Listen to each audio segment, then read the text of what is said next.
The challenge has been to not try to get through it, right? To try to get better. The days start to pile up on you, obviously, but when you look at it on the flip side, there's not many days left to practice before 8:31. So, we better remain a very humble team, and if we want to be confident come game time, we have to earn it right now. So, there's the added distraction of being home, being out of the dorms, and all those things. And I think our guys have maintained good focus so far. So, I've never questioned this team's work ethic. They work. So far it's been pretty good.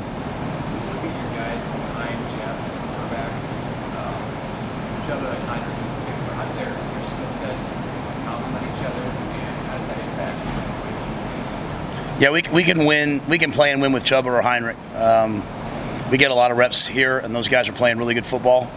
Chuba's made just massive strides. And I think probably a lot of it just has to, new coaching staff was trying to prove a lot in the spring, and I think he settled down and just played football. So he's been excellent in the passing game. He can really run, and Heinrich's passing ability is really developing. Getting through progressions, understanding protections, seeing the field. So I think both guys have had a really good camp. Both guys are dual threat quarterbacks. They can both run and throw. They're both 4-5 guys. So they give us a lot of flexibility. And then, Luke Longville's here with us. Luke, we just had a threes live scrimmage at the end of practice, and he did a great job. He knows the system. He knows the scheme. So we have 4 guys that we feel like can go out and execute for us. Is that D-line building? I know you said you want to play in waves if you can. Is it building up depth-wise? How you like it there? Yeah, I won't know a lot about some of the younger kids until they actually play in a game. I can see their talent. I can see what they're going to be. I can see where they are right now in the transition on that spectrum from potential to performance. But I like them. I like the group. We've had some unfortunate things with Maverick and Brody, but for the most part, most of the guys are pretty healthy and playing at a pretty high standard. So I know we have at least 6 guys we can play with. I'd like to be at 8 or 9, and I feel that some of those guys are really kind of coming on. So, we have to just continue to grind through this. This isn't just about the first game or the second game. For me, it's about the entire season, and we're going to need a lot of guys. I remind the players there hasn't been a time for me as a head coach where a guy who started the year on the scout team doesn't end up playing. So we're trying to coach everybody. Is Prince Willet, is he available? No, he's injured. Is that long-term? No. Coach Ethan Nation, what have you seen from the young freshman in the return game, and what can he possibly bring for you in this stuff? Yeah, I don't know what Ethan's role will be yet. He's very dynamic. He's an explosive player. He catches people's attention. He catches their eyes. He plays really hard on defense. He's aggressive. He kind of has a feel for getting the ball. He looks dynamic as a returner, though we haven't done a lot of live returns yet with him. Like, we've done some thudded up ones. So young returners, it's always about their ball security and ability to protect the football. And so I don't have a great feel for that yet because he is a defensive player. But I can see his athleticism, his explosiveness, and his mindset. A lot of this is just about maturity. Everybody has the talent to play. Who has the mindset to prepare to play all the time? And he has that. He has that confidence and that swagger. That's humble enough to also coach still. How do you feel about the way the offense responded to the way the scrimmage? Yeah, I think maybe I probably said it wrong after the scrimmage. My issues with the scrimmage were the procedure stuff. Like, the football was pretty good. They played good football.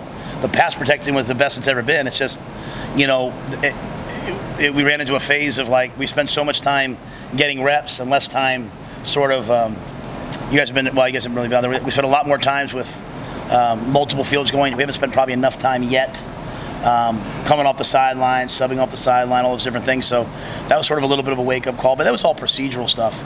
In terms of the actual football, I thought it was good. So I'm pleased with where we are. As I told the team, you're right where they're supposed to be. Like, there's, just if the defense plays well, I'm the head coach. If the defense plays well, it means the offense didn't play good enough. If the offense plays well, it means the defense didn't play good enough. So, but yeah, I think the offense is playing good football. They just had a little more urgency in terms of running on and off the field.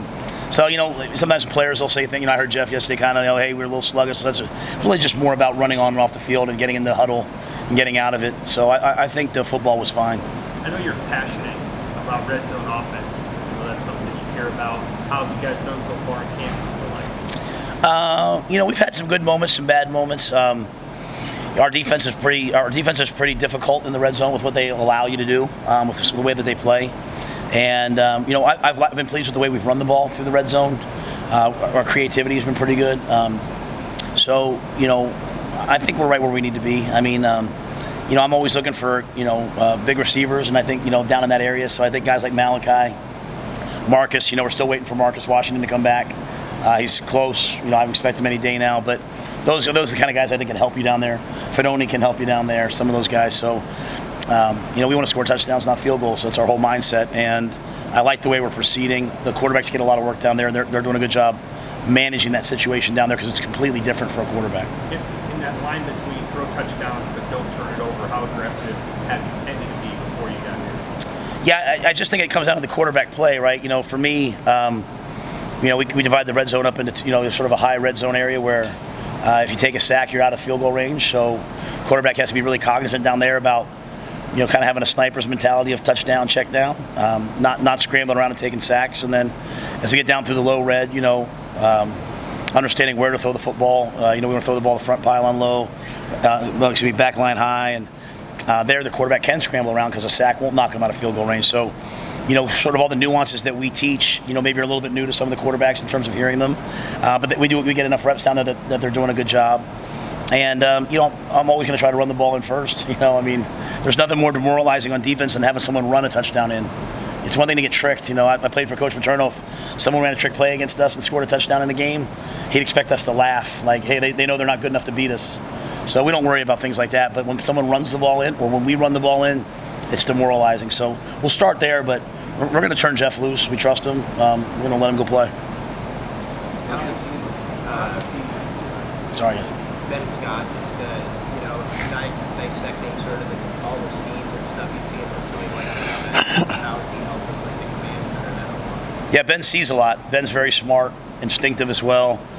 Sees so much from our defense. They're never in the same front twice. We have big, powerful interior D linemen. They're on his nose quite a bit. So both blocking and also from an intelligence football intelligence standpoint, I think he does an excellent job. How did you see that Thomas, just the progression that he's made, and as far as being comfortable, this is now the longest time, like quite a bit, that he's been able to be healthy in practice. Yeah, I don't know. I know Thomas tore his ACL the first time. He took just kind of a really unfortunate low shot to his knee. It wasn't like the knee gave out. He took it's one of the most gruesome things I've ever seen, and just took a hit to the knee last year. So, I think anybody would have blown it out. So, I think for him, he's done such a good job rehabbing that I don't notice any difference. He timed him in the summer at 255. He was low 4.5s. He's a freak athlete. He's probably as hard on himself as I am on myself. So we have a lot in common in that regard. But what I'm seeing from him is, if he has a bad play or makes a mistake while he's still angry with himself, he's starting to quickly say what's next and get over it. And he's made some plays at the end of practices in the 2-minute down in the red zone, to Sam's point. He's made some plays down there to win win scrimmages for us or team periods. So I'm really happy with where he's coming.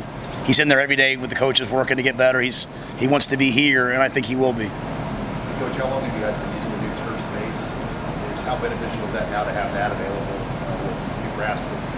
Yeah, I don't know many teams that have the setup we have. We go to practice in the afternoon, and thanks to Campus Rec, they've been great to us. We're able to have, we use both indoors for walkthrough, offenses in one, defenses in another, then we come together. Like, no one has that, so not many people have that. Maybe someone else does. But adding that turf space has been great. I like to let turf settle. I like to let it rain a couple times on it, so mainly we're using it for individual drills and for the injured guys as they're in the pit over there maintaining their fitness. But I think it's going to be a great space for us, and I'm grateful that it's been put in. You mentioned Malachi Coleman. How important are these next couple of weeks, not only for him, but the rest of the freshman wideouts to get acclimated to this offense, considering you might need them in Minnesota?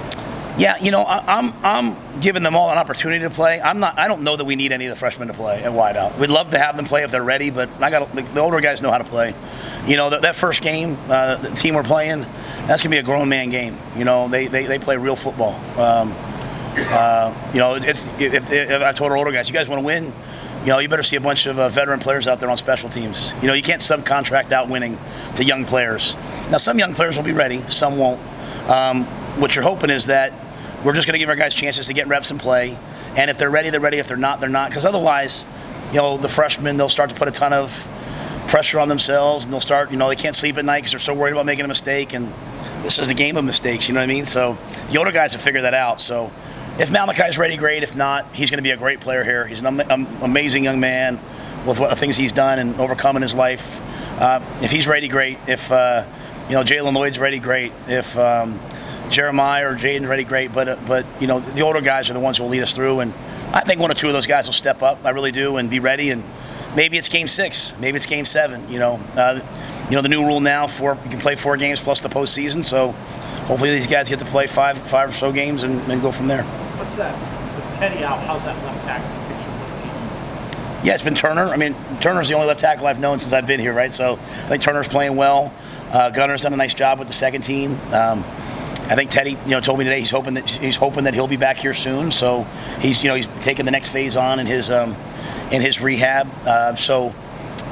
Teddy to me, I don't want to bring him back a day too early. I'd rather a day too late than a day too early. But I'm sure he'll be ready here soon. And Turner's playing really good football, and we've got a lot of confidence in Turner. And as I said, he's the only guy I've ever, me being in the huddle here in the play, it's the only guy I've ever seen at left tackle with the one. So. Will there be more single-digit stuff this week? Yeah, we'll probably vote in the next day or so, depending on how days go, right? Like, I have a little tradition, my daughters are always at the beach, and when they get here, I always let the team go early. So last night I let everyone go early when they got here. So we didn't have a team meeting last night. So today and tomorrow, one of those days, we'll vote for a couple more and see what happens. I'm proud of Anthony.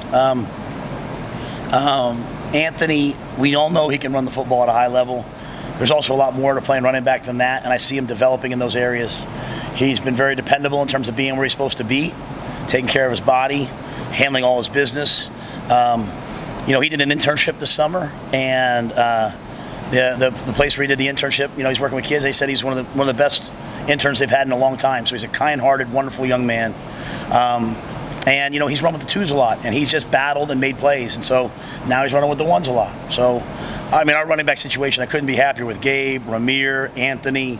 I think Emma Johnson's doing a great job. Quentin Ives, Trevin Lubin are doing a really nice job. So I think we could get down to the 5th string and still play winning football. Good. Thanks, guys.